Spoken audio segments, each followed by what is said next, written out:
में आप ही की सरकार थी। 3 हफ्ते का फॉरेन रिजर्व आपके पास नहीं था। 3 हफ्ते का पैसा नहीं था आपके पास। मूडी ने आपको डाउनग्रेड कर दिया था। आईएमएफ ने आपको लोन देने से मना कर दिया था। वर्ल्ड बैंक ने आपका पैसा रोक लिया था। अध्यक्ष महोदय, आईएमएफ मॉनिटरी फंड की रिपोर्टिंग है ये। आईएमएफ ने भारत की मजबूत आर्थिक उपस्थिति की प्रशंसा किया। एशिया पैसिफिक के निदेशक कृष्णा श्रीनिवास ने कहा, भारत के मैक्रो फंडामेंटल बहुत अच्छे हैं। देश की अर्थव्यवस्था बहुत अच्छी कर रही। 6.8% की विकास दर बहुत अच्छी है। ध्यान से सुनिएगा, महंगाई पर नियंत्रण हो रहा है। यह भारत सरकार नहीं कह रही, यह वो संस्था कह रही जिसके दबाव में आपने भारत को गिरवी रख दिया था। मैं उस विषय पर आने वाला हूं। महंगाई पर नियंत्रण हो रहा है। भारत को अपने इसको टारगेट के भीतर और लाना होगा। 2023 यानी पिछले महीने वित्त मंत्री बैठी थी। 2023 के दूसरे छमाही में हुई आर्थिक वृद्धि ने सबको आश्चर्यचकित कर दिया है।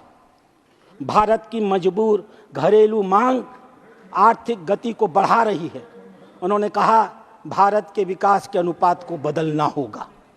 अप्रैल में भारत की विकास दर 6.5 से बढ़ा करके उन्होंने 6.8 की थी।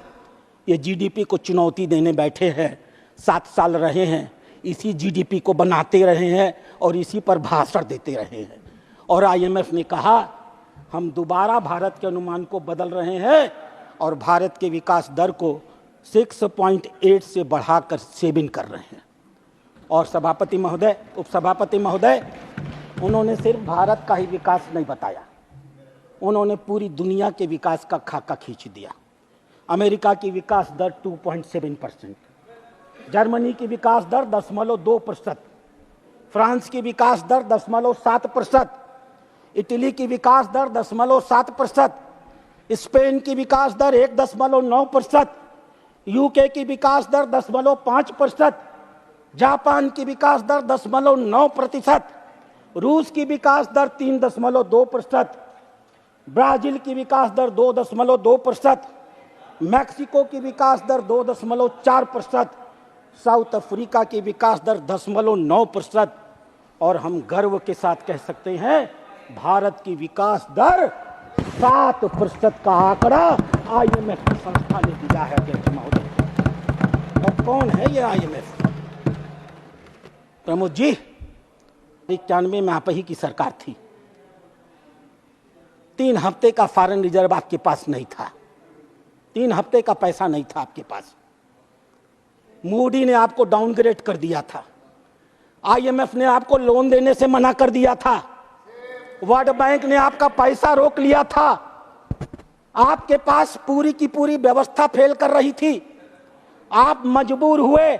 आपने 2 बार 1 जुलाई और 3 जुलाई को भारत की मुद्रा का अवमूल्यन किया और सबसे घटिया काम किया।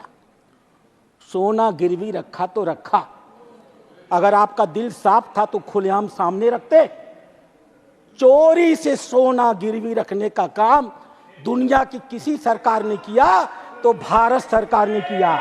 और भारत का 67 टन सोना इन लोगों ने 2 बार, एक बार 20 टन सोना, एक बार 43 टन सोना। मेरे को कोई असर नहीं पड़ता, बैठो नहीं चिल्लाते रह जाओगे।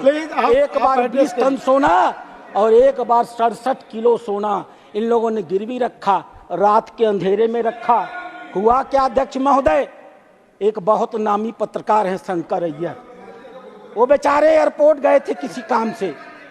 उन्होंने देखा कि एक ट्रक का पहिया फट गया तो वो देखने पहुंचे। पता चला कि उसके अंदर सोना भरा हुआ है। और तब जाकर के दूसरे दिन खबर छपी कि भारत ने अपने 142 करोड़ नागरिक जिनकी चर्चा कर रहे हैं ना, उनसे छिपा करके भारत का सोना गिरवी रख दिया। नाम बदला है, नियत नहीं। महाठग बंधन की जरूरत नहीं। आज ही लें संकल्प।